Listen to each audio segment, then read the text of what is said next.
Hello बच्चों, फिर से आ गई मैं आपको ट्रिग्नोमेट्री की अगली वर्कशीट कराने के लिए। ये हमारा ट्रिग्नोमेट्री का पार्ट 3 है। सब साथ साथ करेंगे। कल भी बहुत कम बच्चों ने ही काम भेजा है, ऐसे बात नहीं बनेगी बेटा। सब पढ़ाई शुरू करो। ये तो हमारा वही पुराना रिवीजन है। देखो पहले कई बारी कर चुके, तीसरी वर्कशीट है, तीसरी बार यही काम कर रहे हैं। साइन को सिन लिखते हैं, लम बटा कर्ण होता है, याद किया था ना हमने। दोबारा से लिख देती हूँ, पी बी पी यानी पंडित बद्री प्रसाद हर हर बोले। तो पहले वाला साइन हो गया, दूसरा कॉस हो गया, तीसरा टैन हो गया, यानी पी बटा एच बी बटा एच। फिर कोसेक क्या हो गया, एच बटा पी। सेक हो गया एच बटा बी, और कॉट हो गया बी बटा पी। ये हम पढ़ चुके पहले वाले इंट्रोडक्शन में पहले दिन। दूसरे दिन हमने ये पढ़ा कि आपस में जो एक दूसरे के उल्टे होते हैं। अच्छा, और सम आधार या वो कैसे पता चलता है, जिस कोण पे निकालते हैं उसके सामने वाला सम्मुख भुजा यानी लंब होता है, ठीक है। और उस कोण को बनाने वाला आधार। संलग्न भुजा कोण के सम्मुख भुजा कोण के सामने वाली, संलग्न भुजा कोण के साथ वाली। हम पढ़ चुके, ये भी हमने परसों पढ़ लिए थे कि sine theta equal to 1 cosec theta. Sine और कॉस एक दूसरे के व्युत्क्रम में उल्टे हैं। Cosec theta 1 sine theta, cos theta 1 sec theta, tan theta 1 cot theta, sine theta by cos theta हो जाता है, और कॉट थीटा जो है वो cos theta by sine theta. ये बार बार इसलिए आ रहा है क्योंकि तुम्हें ये याद करने हैं और ये बहुत बार यूज़ होंगे, ठीक है। अब देखो ये हमारा फर्स्ट क्वेश्चन, ये इम्पॉर्टेंट है, इम्पॉर्टेंट क्वेश्चन है ये। यहाँ छोटा छोटा मैंने यहाँ बड़ा सा भी कर दिया है। 7 tan थीटा इक्वल टू 4। तो 7 ऐसे थीटा नहीं लिखा है, ये ऐसा लिखा है, फाई बोलते हैं इसे, ऐसे बनता है ये, इसे हम बोलते हैं फाई। पहले हमने कौन सा ग्रीक अल्फ़ाबेट पढ़ा था, थीटा। आज ये क्या है, फाई। तो कुछ भी लिखा हो तुम्हें बस बनाना आना चाहिए, पढ़ने के लिए भी पता होना चाहिए, आगे की पढ़ाई के लिए। ऐसा लिखा हुआ है तो फाई है, और ऐसा लिखा है तो थीटा। देखो अब क्या लिखा है, 7 tan फाई इक्वल टू 4, और इसका मान निकालना है। तो एक तो वही लंबा सा तरीका है कि हम यहाँ से tan फाई दिया है यानी कि लंब और आधार दिया है, कर्ण निकालें, उससे साइन फाई की वैल्यू कॉस फाई की वैल्यू निकालें और ऊपर नीचे डालें, ठीक है। लेकिन अब हम उससे थोड़ा सा आगे बढ़ते हैं। हमने ये देखा है tan क्या होता है, साइन बाय कॉस होता है। तो ऐसे क्वेश्चंस में हमारी जब हमें tan या कॉट दिया होगा तब भी हमारी ये ट्रिक काम करती है। ये एक हमारी ट्रिक है, इस पर निशान लगा दिया मैंने। tan दिया है और ये साइन है, तो इसका मतलब अगर मैं इसे कॉस से डिवाइड करूँगी, कॉस से भाग करूँगी तो tan बन सकता है ये। तो हमने इसमें क्या करना है, अंश व हर को कॉस फाई से भाग देने पर, अंश और हर, तो दोनों टर्म्स को दोगे। 7 sine phi upon cos phi, अभी कॉस फाई से कॉस फाई कट जाएगा, साइन फाई पे कॉस फाई क्या बन जाएगा, tan फाई। ये कट के 1 हो गया यानी 3 रह गया, इसमें भी ये कट गया, 7 tan फाई बन गया, ये कट गया, तो ये कितना रह गया, 3। अब tan फाई यहाँ से 4, यहाँ से वैल्यू अगर निकालोगे तो tan फाई क्या बनेगा, 4/7। ये 7 बटा में आएगा ना, ये पहले दिन भी क्वेश्चन किया था हमने ऐसा, 4/7। अब देखो ये 7 से 7 कट गया और ये 7 से 7 कट गया, तो ऊपर क्या बना, 4 - 3, नीचे 4 + 3, 4 - 3 हो गया 1, और 4 + 3 हो गया 7। तो ये आ गया हमारा आंसर, ठीक है। ये इंपॉर्टेंट क्वेश्चन है, छोटा है। अगर तुम ये ट्रिक नहीं लगाओगे तो तुम्हें पाइथागोरस लगा के फिर साइन फाई कॉस फाई की वैल्यू निकालोगे, फिर ऊपर एलसीएम लोगे, नीचे एलसीएम लोगे, लंबा पड़ेगा। तो ये ट्रिक ध्यान रखनी है तुम्हें।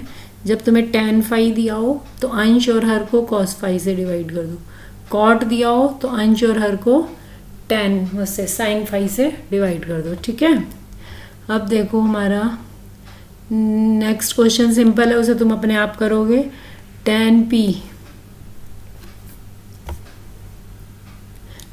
p माइनस कॉट r, एक ही त्रिभुज है हमारा, आधार दिया है, लंब दिया है, वो कर्ण दिया है।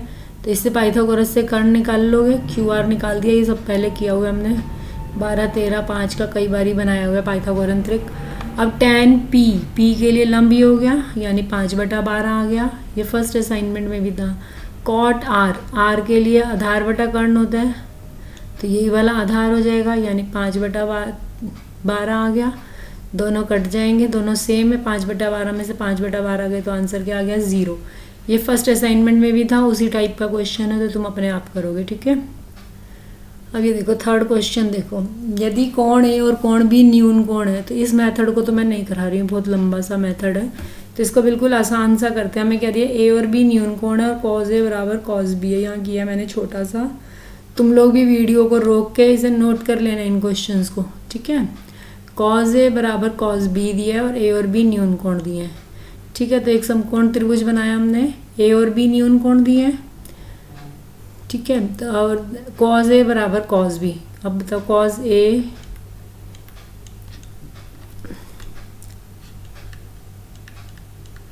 कॉज के लिए बी बटा एच करना है हमें, तो इसमें बी कितना हो जाएगा हमारा, बी इसमें देखो हमारा क्या हो जाएगा, ए की बात कर रहे हैं तो संलग्न भुजाई है, यानी ए सी बटा ए बी होगा, बी बटा एच होता है। ऐसे ही जब कॉस बी लिखेंगे तो बी के लिए आधार ही होगा, यानी बी सी बटा ए बी होता है।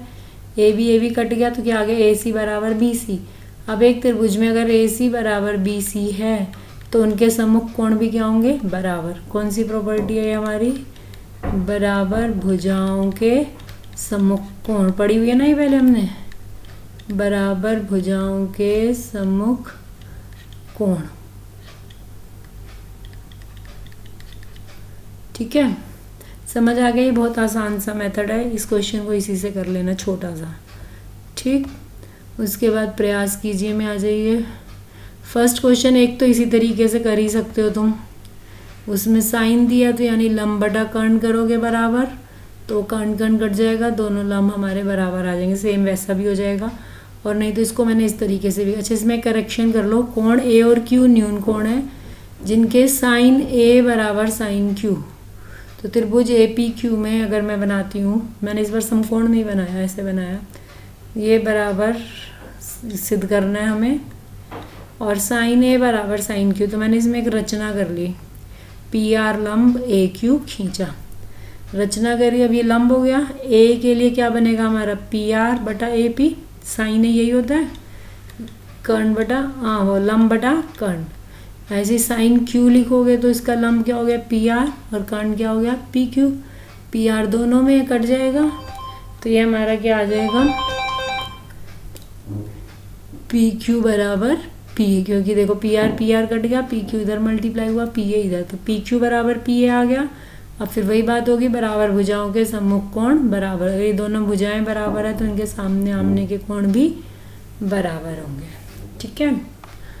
अब देखो इसका सेकंड क्वेश्चन, यदि कॉट थीटा 7/8 हो तो मान बताइए। अब ये इसी तरीके का ही क्वेश्चन है, कॉट थीटा दिया है यानी आधार बटा कर्ण दिया है, इसमें पूरा वर्गमूल नहीं निकला है तो वर्गमूल का निशान लगा लेंगे, ये स्टेप्स अपने आप करते रहोगे। अब देखो इसमें 2 बार वैल्यू लगाने की बजाय हमने पहले एक फॉर्मूला लगा दिया अलजेब्रा का, कौन से वाला, अलजेब्रा का कौन सा फॉर्मूला लगाया हमने,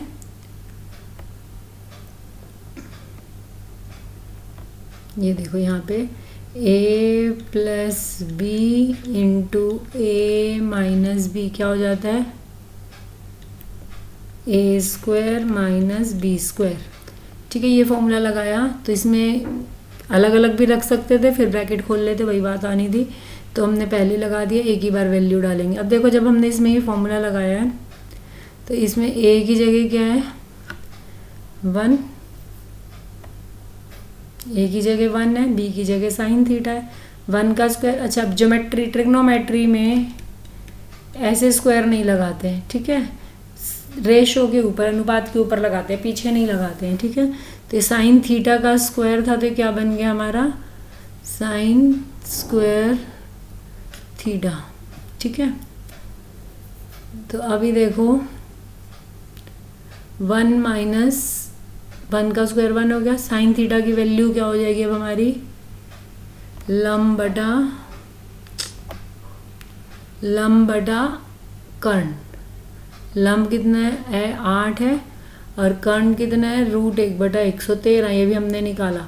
इसमें वर्ग में 8 का वर्ग हो गया 64, वर्गमूल के निशान हट जाएगा वर्ग में, ये 113, और जिसके नीचे कुछ नहीं है उसके नीचे यहाँ पे क्या आ जाएगा 1, है ना। और फिर एलसीएम लेंगे हम, तो ये हमारा क्या बन जाएगा, एलसीएम लेने पे 113 माइनस 64 बटा 113 हो जाएगा, तो ये आ गया 49 बटा 113। ठीक है, अगर तुम ऐसे नहीं करना चाहते, ये फॉर्मूला नहीं लगाओगे ये वाला, तो इसमें तुम जो है फिर 2 बार वैल्यू डालोगे। ठीक, अब इसके बाकी हमारा लंब आधार कर्ण सारे निकल गए हैं, तो इसके बाकी के दोनों पार्ट भी जो है वो तुम्हारे अपने आप ही हो जाएंगे। देखो ये वाला जो है,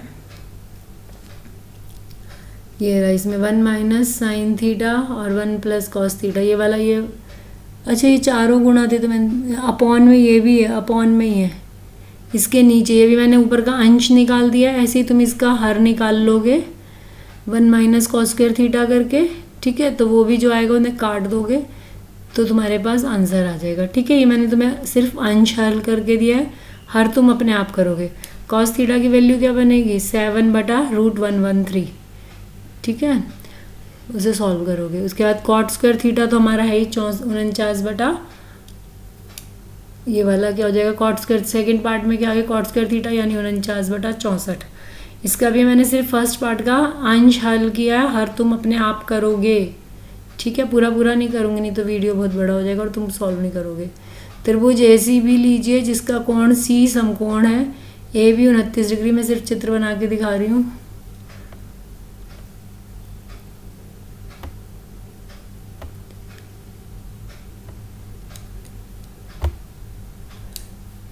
पेन नहीं चल रहा मेरा, चल गया। जिसमें कोण सी समकोण है, ए बी 29 है, यानी कर्ण 29 है, बी सी 21 है, कोण ए बी सी थीटा, ये कोण थीटा है, निम्नलिखित का मान ज्ञात करो। तो अभी सेम बड़े वाला क्वेश्चन इस तरीके से ही होगा। तुम्हें पहले क्या निकालना है, इसमें लंब पाइथागोरस थ्योरम यूज़ करोगे। ठीक है, और उसके बाद तुम्हें cos square theta plus sign, cos के लिए 21 बटा 29 है, और लंब के इसके साइन के लिए यहाँ से जो वैल्यू आएगी वो डालोगे। ठीक है, और फिर एक बार प्लस करना है और एक बार माइनस, 2 क्वेश्चंस है।